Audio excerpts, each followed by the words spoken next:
स्वरूप बनाऊं कि यहाँ से सीता माता को उठाऊं और यहाँ पे ले लूं? आप बताएं तो अभी मैं पूरी लंका को, रावण को अपने एक हाथ से इस हाथ पे ले आऊं? अभी बोलिए। अब इतना बड़ा स्वरूप बना लिया कि जामवंत जी कहने पहले तुम लेवल में आओ, नीचे आओ थोड़ा। इतना ऊपर है कि जामवंत जी भी नहीं देख पा रहे, गर्दन कम पड़ जा रही। कहते नीचे आओ पहले तुम, और जैसे तैसे हनुमान जी को नीचे बुलाते हैं। कहते ना तो तुम्हें क्या करना है, ना तो तुम्हें रावण को मारना है, ना तो तुम्हें लंका को तहस नहस करना है, न सीता माता को लेके आना। बस तुम्हें तो सीता माता की सुधि लेकर आना। तब भी हनुमान जी देखिए माने नहीं है, गए फिर भी लंका जला के जरूर आए। लंका जला के जरूर आए। तो क्रोध तो किया, पर किस लिए किया? भगवान के लिए किया। मनस क्रोध वेगम जिह्वा वेगम, और जिह्वा के वेग को नियंत्रण करना है। जिह्वा के वेग को किस प्रकार कि हमें वैसे तो कहा जाता है कि व्रत रखना चाहिए। क्या रखना चाहिए? व्रत रखना चाहिए कथा में। किंतु ठीक है, अब कलयुग आ गया है तो बोलते हैं कि जिह्वा बेगम, जिह्वा में केवल भगवान का महाप्रसाद खाना चाहिए। आज के समय में तो बाहर कुछ भी मिला और खा लेते हैं। उदरोपस्थ बेगम, जब जीवा के बेग को नियंत्रित करेंगे तो हमारे उदर के जितनी भी जन इंद्रियां हैं सब अपने आप कंट्रोल हो जाएंगे। और 4 नियम और बताएं, अब थोड़ा शॉर्ट में है। क्या है कि पहला तो श्रोताओं का ध्यान। श्रोताओं का ध्यान बड़ा जरूरी है, क्योंकि यदि ध्यान नहीं होगा तो काम नहीं चलेगा। फिर तो निद्रा देवी आ गई। एक बार एक नियम बताते हैं आपको। हमारे इस्कॉन में एक बहुत फेमस बात है कि जैसे ही कथा स्टार्ट होती है तो कथा स्टार्ट में क्या बोलते हैं? ओम नमो भगवते वासुदेवाय। बोलते हैं ओम नमो भगवते वासुदेवाय। तो ऐसे ही लोगों की नींद लगनी प्रारंभ, स्टार्टिंग हो रही है अभी, और जैसे ही सो रहे होते बढ़िया नींद में, अचानक से सुनाई देता है महाप्रसादे गोविंदे नमो ब्राह्मणी वैष्णवे। तो ऐसे ही कहते अरे अरे महाप्रसाद आ गया, महाप्रसाद। तो कथा स्टार्ट पे सो गए और कथा खत्म हुई, प्रसाद की बारी आई तो जाग गए। तो पहले श्रोताओं का ध्यान जरूरी है। 3 प्रकार के श्रोता होते हैं, श्रोता, सोता और श्रोता। मतलब डिफरेंस है तीनों में। एक होता है अच्छे से कथा श्रवण करने वाला, एक होता है सोता, एक सो जाता है कथा में, और एक होता है श्रोता जो कि तर्क वितर्क करता है, कटती करता है, उसे श्रोता कहते हैं। इस 3 प्रकार के श्रोता है। दूसरा क्या नियम चाहिए कि कथा में संगीत का गान, बिना संगीत के कथा अच्छी नहीं लगती है। और यहाँ तक कहा गया है कि श्रोताओं का ध्यान कैसे बनता है कि एक आसन पर विराजमान होकर, आपको पता है परीक्षित महाराज भी एक आसन पर विराजमान होकर 7 दिन और 7 रात तक बैठे, आसन नहीं बदली, कथा को सुनते रहे। तमोपयातम प्रत्यंतो विप्रा गंगा च देवी धृत चित्तमिषे। चौथे दिन तो सुखदेव गोस्वामी ने भी कहा कि थोड़ी आप प्रसाद वगैरह जल वगैरह पी लीजिए, तब आपको थोड़ी आनंद आ जाएगा। बोलते नहीं, तमोपयातम प्रत्यंतो विप्रा, हे ब्राह्मणों मैं आपकी शरण में आया हूँ। किसे लिए आया हूँ? भगवान को प्राप्त करने के लिए आया हूँ। द्विजोपसृष्टा, चाहे किसी ऋषि द्वारा बनाई गई, क्योंकि उनका तो पक्का था कि 7 दिन में वो जाने वाले हैं। हमारा क्या पक्का है? बोलिए, जोर से बोलिए। नहीं है पक्का? अरे पक्का तो है। वो 7 दिन में गए, हमें भी तो 7 ही दिन में जाना है। Monday, Tuesday, Wednesday, Thursday, Friday, Saturday, Sunday, 8वां दिन नहीं बना। किंतु ये नहीं पता कि कौन से दिन जाना है और किस तिथि को जाना है, कितने बजे जाना है। इसीलिए कहते हैं कि दुजोप सृष्टा कुहुकस तक्षकोबा, चाहे किसी ऋषि द्वारा बनाई गई कोई मायावी शक्ति क्यों ना हो, चाहे तक्षक सांप क्यों ना डस ले, तब भी 10 त्वलम डस ले क्यों ना, अभी क्यों ना डस ले, गायत विष्णु गाथा, मेरे सामने केवल विष्णु की गाथा गाते रही, केवल विष्णु की गाथा गाते रहे। यही मेरी आपसे प्रार्थना। श्रोताओं का ध्यान और संगीत का गान, और तीसरा क्या, एक आसन जरूरी होता है, क्योंकि हम कथा में इस 3-4 घंटे में भी कितने आसन बदल लेते हैं। अब एक हाथ से बात बताऊं आपको कि हम जितने आसन इस 3 घंटे की कथा में बदल लेते हैं, रामदेव बाबा भी सोचते होंगे कि इतने आसन तो मैं नहीं जानता जितने ये बदल लेते हैं। इसीलिए एक आसन पर यदि बैठे तो ज़्यादा अच्छा रहता है, क्योंकि मैं भी सोचता हूँ, अरे ये आज आए थे, अरे ये कहाँ चले गए, अरे आज वो पीछे बैठ गए, आज वो आगे बैठ गए। तो एक आसन हो, क्योंकि एकम शास्त्रम देव की पुत्र गीतम, एको देवो देव की पुत्र एवा, एको मंत्र से रामान्यानि कर्माप्य एकम तस्य देवस्य सेवा। हमें एक ही कार्य करना है, एकम शास्त्रम, एक ही शास्त्र को श्रवण करना है, वो की है भगवत गीता और भागवतम। देव की पुत्र गीतम, एको देवो, एक ही देव की पूजा करनी है। हाँ, हमें सारे देवताओं की तो करनी है, किंतु सारे देवता कहाँ से पुष्ट हो रहे हैं? मैं नहीं कह रहा हूँ, श्रीमद् भागवतम के 4थे स्कंद के 31वें अध्याय के 15वें श्लोक में 14वें श्लोक में लिखा हुआ है, यथा तरो मूल निषेचनेना तृप्यन्ति तत्स्कंद भुजोपशाखा प्राणोपहारा क्षयतेन्द्रियाणाम तथैव सर्वाहनमच्युतेज।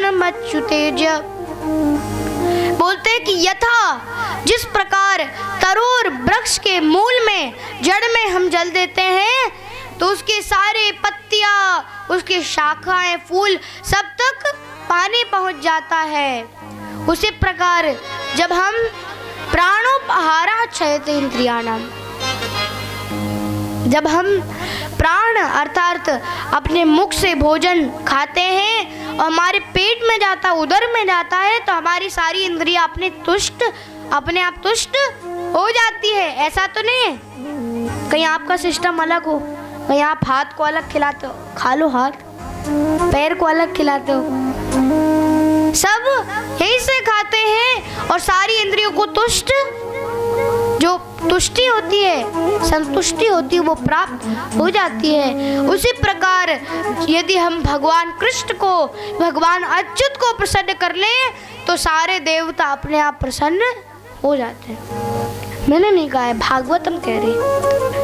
और इसीलिए बड़ी छोटी उम्र है, 100 वर्ष की उम्र है, मात्र 100 वर्ष की है, क्योंकि सतयुग में तो कहते थे कि कृते अध्याय तो विष्णु, श्रीमद् भागवतम के 3य स्कंद के और 3रे स्कंद के 12वें स्कंद के 3रे अध्याय के 51वें श्लोक में लिखा है कि कृते अध्याय तो विष्णु। सतयुग में हमें हजारों वर्षों तक ध्यान करना पड़ता था, तब जाके हमें भगवान की प्राप्ति होती थी, क्योंकि उस समय आयु कितनी होती थी? 1 लाख वर्ष होती थी। मनुष्य की आयु 1 लाख वर्ष होती थी। त्रेतायाम यजतो बखे, त्रेता युग में एक व्यक्ति को हजारों वर्ष तक यज्ञ करने पड़ते थे। यज्ञ तो यज्ञ तो अर्थात यज्ञ करने पड़ते थे, तब जाके भगवान की प्राप्ति होती थी। क्योंकि उस समय आयु कितनी थी? 10,000 वर्ष। और द्वापरे परिचार्यायाम, द्वापर में हजारों वर्षों तक हमें भगवान की अर्चना वंदना, भगवान के बड़े बड़े जो मंदिर है बनवाने पड़ते थे, उनकी पूजा करनी पड़ती थी, तब जाके हमें भगवान की प्राप्ति होती थी। आयु कितनी थी? 1,000 वर्ष थी।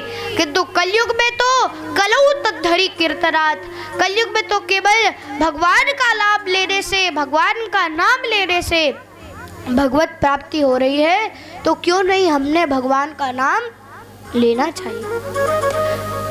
क्योंकि इस भगवान के नाम में इतनी शक्ति है कि भजो राम सीता, भजो राम सीता, इसी में है भागवत और इसी में है गीता।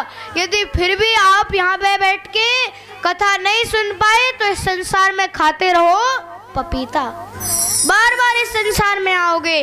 पुनरपि जन्मम पुनरपि मरणम पुनरपि जननी जठरे शरणम। बार बार उस जठर अग्नि में, उस नरक रूपी गर्भ में आओगे और तब प्रार्थना करेंगे, अरे भगवान बाहर निकाल लो, आपकी भक्ति करूँगा। और जैसे ही बाहर आते हैं, आए थे हरि भजन को ओटन लगे कपास। भगवान के भजन के लिए आते हैं, किंतु फिर इस संसार में, इस भौतिक जगत में, इस भवसागर में पुनः फंस जाते हैं। और हमें तो बस 100 वर्ष की आयु मिली है, उसमें से भी 50 वर्ष कहाँ चले जाते हैं? कहाँ जाते हैं? सोने में चले जाते हैं। एक दिन कितने घंटे का होता है? 24 घंटे का होता है। 12 दिन की रात और 12 दिन का दिन, तो ये 12 घंटे। तो अब 12 घंटे तो सोते हैं रात में, तो रात के समय सोते हैं, तो हमारी 50 वर्ष 100 में से गई। और उसमें से भी आप जीते कितना है? 70 वर्ष जीते। तो हमें कितनी ही आयु बची है? हमें भजन करने के लिए कहाँ टाइम मिला?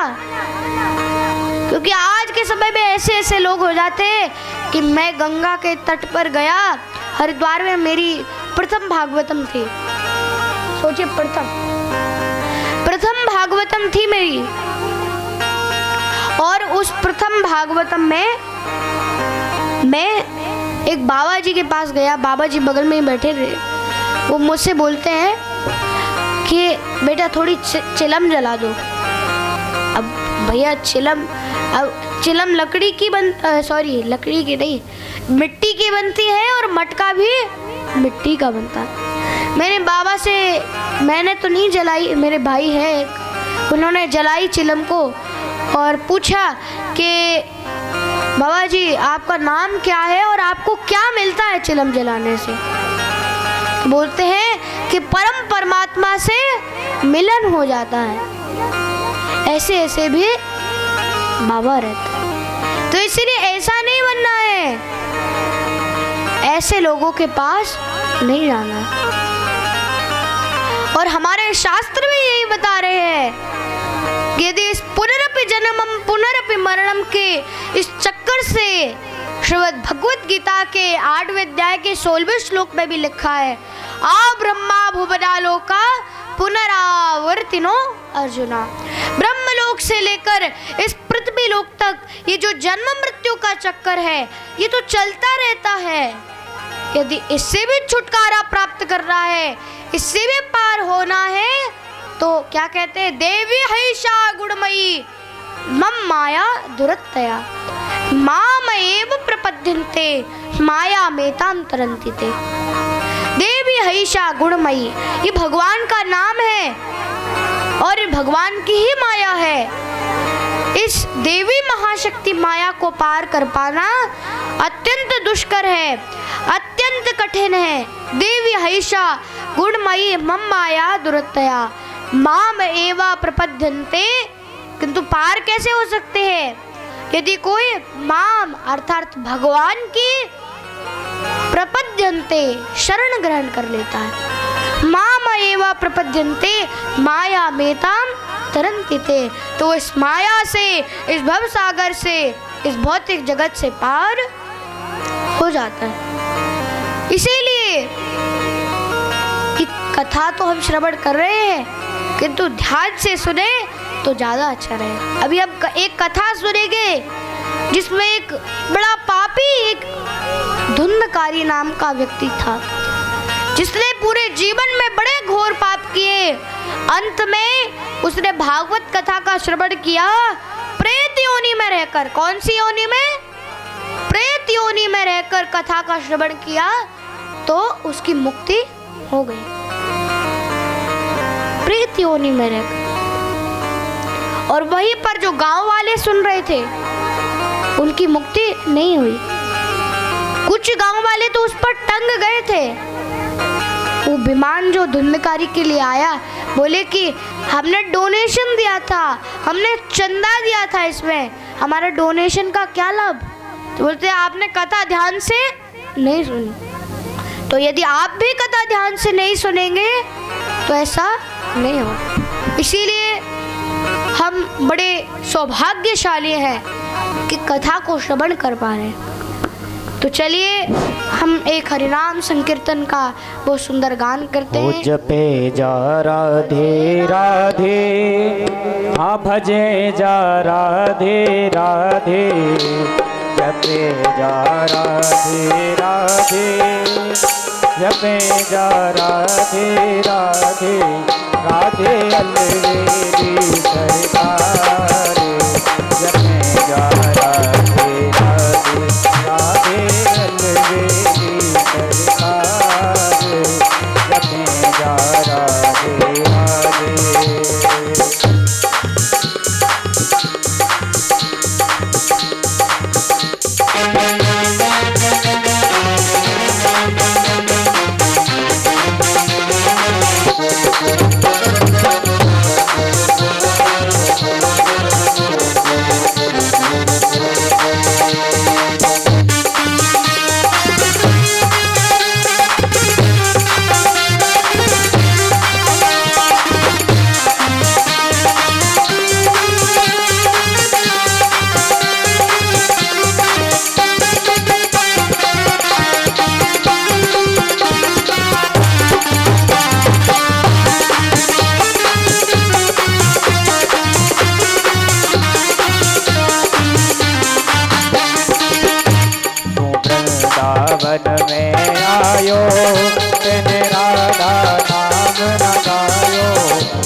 जय बोल ग्रंथराज श्रीमद् भागवत महापुराण की जय हो।